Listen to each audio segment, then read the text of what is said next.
When it comes to selling a small indie business, defensibility is a key factor that potential buyers will consider. A unique moat, a competitive advantage, that just lets your business stand out so much more from the competition, and it's seen as a valuable acquisition with that. Many small founders sell their businesses because they want to get rid of them, and that attracts bargain hunters. It's easy to negotiate a founder down when they feel pressure to sell a business that's not very stable or profitable in the first place. Being able to show that potential competitors have to climb a rather sizable barrier to entry into your market, that will net you a significant premium when it's valuation time. The absence of such a moat around your entrepreneurial castle, so to speak, well, that will push the price down. You can't ask for much in that situation. And while buyers will still acquire profitable businesses without this oversized advantage, it's usually a good idea to consider how you can set up that moat around your business. It'll make things so much easier. Warren Buffett is the person who coined this term, the moat, and he used it to describe a company's competitive advantage. And in the context of software businesses, a moat might be a patent, proprietary technology, a network effect, or a brand. A couple of things come to mind. Whatever form it takes, the moat helps to protect the business from its competitors and allowing it to maintain its market position and to continue to generate revenue. That's the idea. Intellectual property is the most obvious example of this. If you have a patent on any particular technology, any competitor will have to find an alternative way to solve their problem or negotiate a licensing fee with you. Unfortunately, this works so much better in the world of physical products than it does for software entrepreneurs. Algorithms and software solutions, they are notoriously hard to protect because they usually can't be patented in the first place. And while you certainly have the copyright over the source code of your app, the underlying idea isn't protected the same way.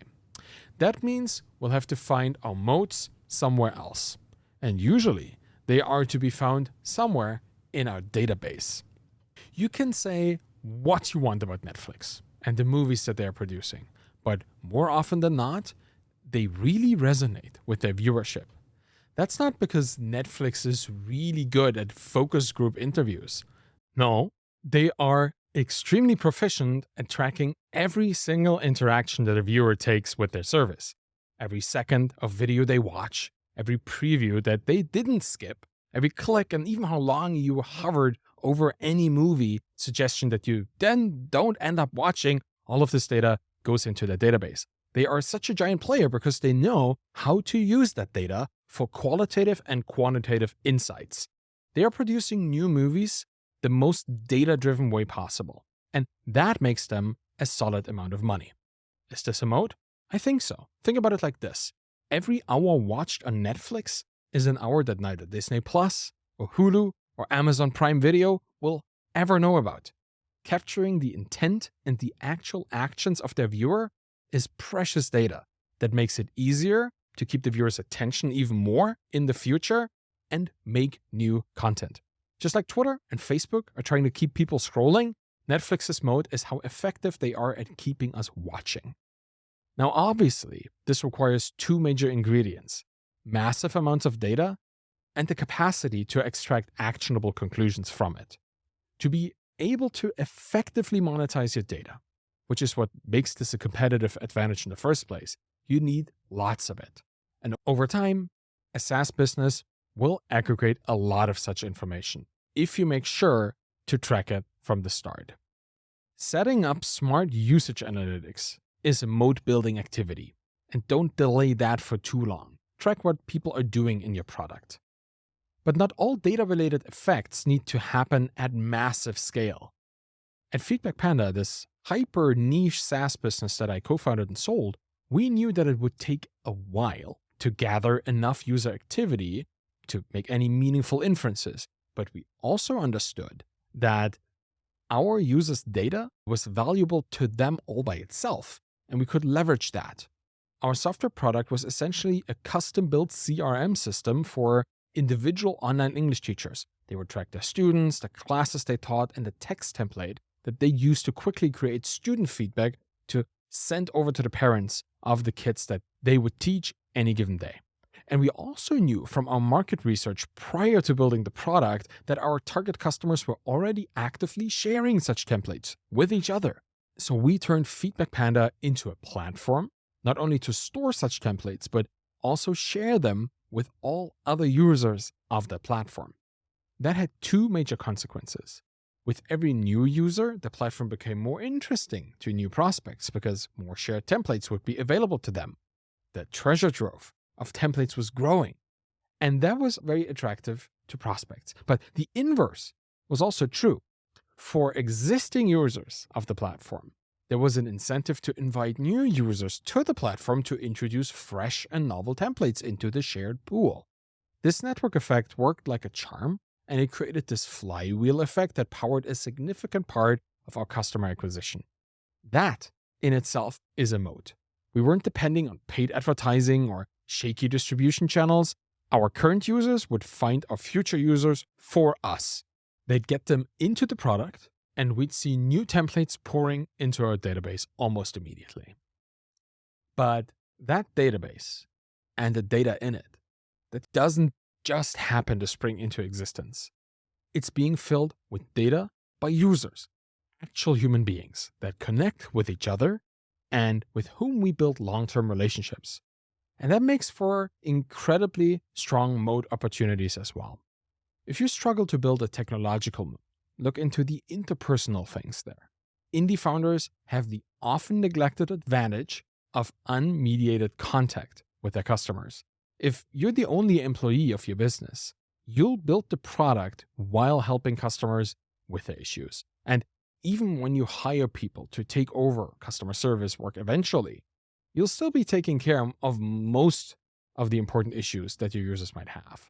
And that, when done well, can create an incredible amount of customer loyalty. Every single day, people call their banks or mobile phone providers and are met with long waits, powerless customer service agents, and unresolved issues. You can do better. In fact, you have to do better if you want people to be loyal to your business. Fortunately, standing out isn't that hard because most enterprise businesses are already so bad at it. Respond timely, own your mistakes, and allow people to help themselves. I've personally been able to turn regular users into product evangelists by just having a kind and engaging 15-minute conversation with them through the little chat widget that we had placed inside our product. Being heard and being seen as a customer is something most people won't expect because it just doesn't happen to them. Surprise them with something like that, and they'll talk about your business in ways that you will see impacting your bottom line. This loyalty is valuable because it's reputational, and reputation takes a long time to build. Not only that, it's also extremely easy to destroy with a single act of greed or malice. So for a potential acquirer of your business, seeing your customers talk kindly about your business is a very clear indicator that it's very reputable. And that's worth a premium, particularly in the market where there are lots of shady actors around. There are many ways to make quick money, and business investors look for long-term prospects that didn't go for this kind of stuff. They look for reputable businesses that are much better at sustaining their cash flow than people who try to greedily get all the money they can get. In the end, the brand of a business can be its greatest moat. Your reputation in the community as a founder and that of the business is something that will describe your business long after you sell it.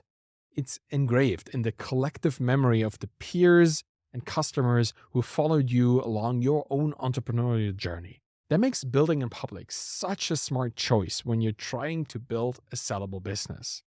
No matter who you end up selling to, there's a public trace of the humble and community-centric origins of that business. And not only will that create a public perception, it will also attract the right people. Many indie founders have sold their businesses to other, more ambitious, or at least better funded indie founders. It's much easier to find someone to keep building out your vision if they've been a glowing supporter of you and your ideas in the past. And even if you don't source your own replacement from the founder community, building in public will allow you to find equally exciting opportunities in the shape of partnerships or potential integrations down the line. If you share what features you work on and how you intend to serve and empower your own customers, Other founders will see opportunities for collaboration and they'll talk to you about it. If you toil away in secrecy, they won't ever really know that you could have worked with each other. And they'll go on building business relationships with founders who do build in public. Your involvement in the community of peers and customers will create long-term business network effects. While less tangible than technological moats, they will still heavily impact how valuable your business is to a potential buyer. Now, often founders build their businesses on top of such network effect heavy products. They build plugins, add-ons, apps, and extensions for platforms like WordPress or Shopify, Heroku, Cloudflare, and Slack. This is a great way of stair-stepping into the world of software entrepreneurship, but it comes with a huge potential drawback, and that's right in the name, platform risk. This refers to the potential for changes in the underlying platform on which you built your software product, and those changes negatively impact the product. For example, if your whole business is built on a third-party platform like Shopify, there's a risk that changes to Shopify's API or policies could negatively impact your product or business. This could lead to a loss of users, revenue, maybe even a need to completely rebuild the product on a different platform. And that's not very attractive to acquirers unless they already have a portfolio of extensions and apps where the synergy potential with your product would outweigh the risk of the platform itself. But most buyers are looking for standalone products, or at least a business that is diversified enough to withstand one platform breaking away. So if you're building a Heroku add-on or a Shopify plugin, consider expanding it to support multiple platforms. A defensible business like this is a good business, and if it's good, it's sellable. So keep looking for ways to build a moat around your indie business from day one. Come up with new technological concepts, build a brand worth talking about, or build a business in public so that people can find opportunities to make it more valuable as you build it. All of this will impact the final sale price of your business should you ever want to sell it. And trust me, with a good moat, you'll fetch a price you will want to sell it at.